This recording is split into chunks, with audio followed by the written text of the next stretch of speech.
வணக்கம். Welcome to Chitra Murali's kitchen.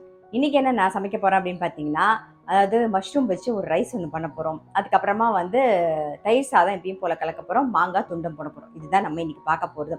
So அதுக்கு first கடாயில எண்ணெய் விட்டுருக்கு. அது நல்லா காஞ்சிருக்கு. ஒரே ஒரு ஸ்பூன் நெய் விட்டுக்கலாம்.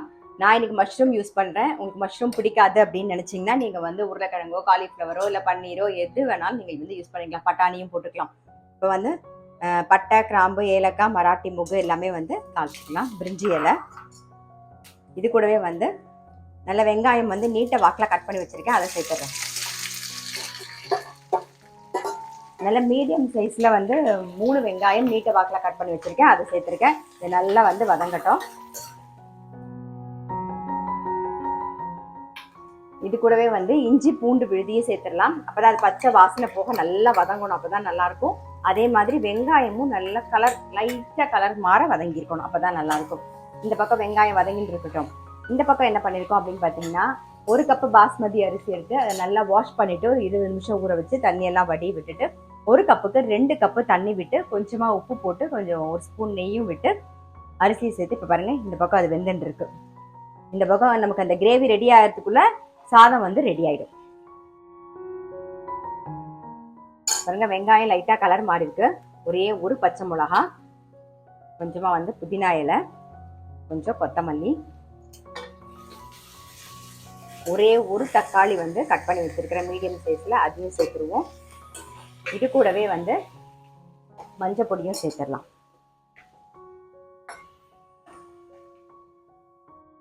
கொஞ்சம் மஞ்சள் பொடி, அப்புறம் உப்பு.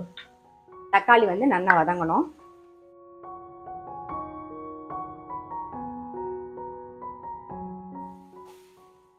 தக்காளி நல்லா வதங்கிடுது. இப்போ காரத்துக்கு வரமிளகா பொடி சேர்க்கிறோம். ஒரே ஒரு பச்சை மிளகா சேர்த்துருக்கோம். அது பெருசாக காரமாக இருக்காது. அதனால கொஞ்சமாக வரமிளகா பொடி அதையும் சேர்த்துட்டு நல்லா ஒரு மிக்ஸ் பண்ணிட்டு கட் பண்ணி வச்சிருக்கிற மஷ்ரூமை சேர்த்துடலாம்.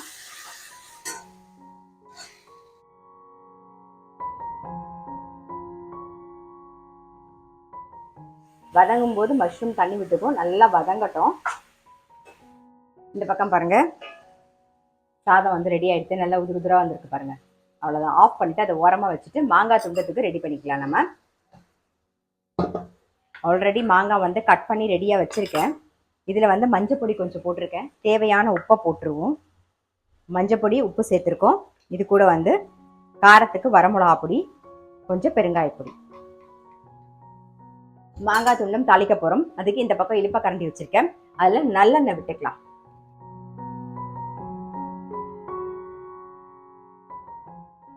தக்காளி வதங்கும் போது உப்பு போட்டோம். அப்புறம் சாதம் வேக வைக்கும் போது கொஞ்சம் உப்பு சேர்த்துருக்கோம். இப்போ மஷ்ரூம் தகுந்த மாதிரி கொஞ்சமாக உப்பு போட்டுக்கலாம்.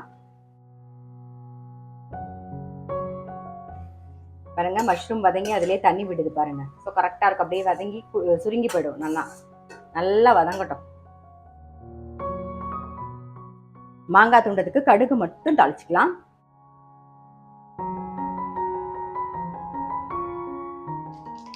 அப்படியே சுட சுட சுட இது மேலே விட்டுருவோம்.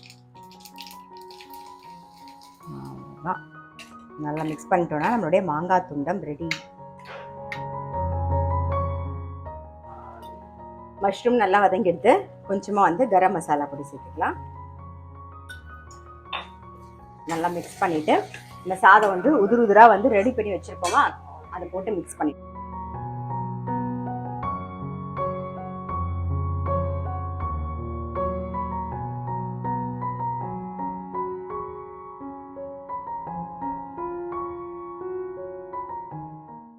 உடையாம கலரி விட்டாச்சு. மேலாக கொத்தமல்லி போட்டுருவோம். அவ்வளோதான், நம்மளுடைய மஷ்ரூம் ரைஸ் ரெடி. ஜஸ்ட் ஒரு மிக்ஸ் பண்ணிட்டு மூடி வச்சிடலாம். நம்ம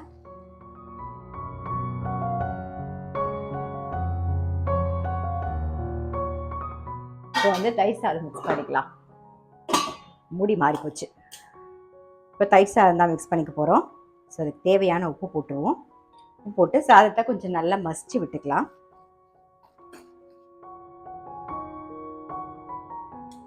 இப்போ மேலாக ஒரு 2 கரண்டி தயிர்.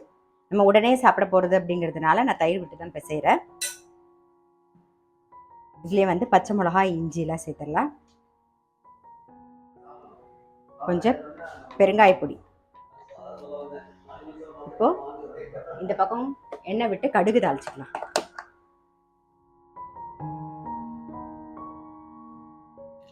சுட சுட இது மேலே விட்டுடலாம். அவ்வளோதான்.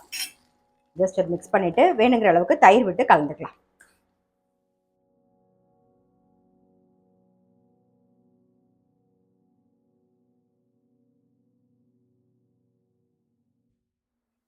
பால் ஒரே ஒரு டம்ளர் விட்டுக்கலாம். நம்மளுடைய தயிர் சாதமும் ரெடி. ஸோ இன்றைக்கி வந்து என்ன ரெசிபின்னு பார்த்துருப்பீங்க. மஷ்ரூம் போட்டு ஒரு ரைஸ். நான் இன்றைக்கி மஷ்ரூம் யூஸ் பண்ணியிருக்கேன். உங்களுக்கு மஷ்ரூம் பிடிக்காது அப்படின்னு நினச்சிங்கன்னா நீங்கள் வந்து உருளைக்கிழங்கோ இல்லை காலிஃப்ளவரோ இல்லை பட்டாணி இல்லைன்னா பன்னீர் என்ன இருக்கோ அது வேணால் யூஸ் பண்ணிக்கலாம். இல்லை கருப்பு கொண்டக்கடலை இல்லைன்னா வந்து பயறு வகைகள் எது வேணாலும் நீங்கள் போட்டு கூட இந்த ரைஸ் பண்ணிக்கலாம். ஸோ இது எல்லாமே நம்மளுடைய விருப்பம் தான். ஸோ மஷ்ரூமில் எப்படி ரைஸ் பண்ணுறதுன்னு பார்த்துருப்பீங்க. அதுக்கப்புறமா வந்து தயிர் சாதம், அது தொட்டுக்கிறதுக்கு வந்து மாங்காய் துண்டம். மஷ்ரூமுக்கு வந்து ஆஸ் யூஷுவல் எப்பயும் போல் தயிர் பச்சடி தான் நம்ம தொட்டுக்க போகிறோம். அப்படி இல்லைன்னா வந்து சிப்ஸ் ஏதாவது இருந்தால் அது கூட நீங்கள் தொட்டுக்கலாம். ஸோ கண்டிப்பாக வந்து ட்ரை பண்ணி பாருங்கள். நான் அடுத்த வீடியோவில் சந்திக்கிறேன்.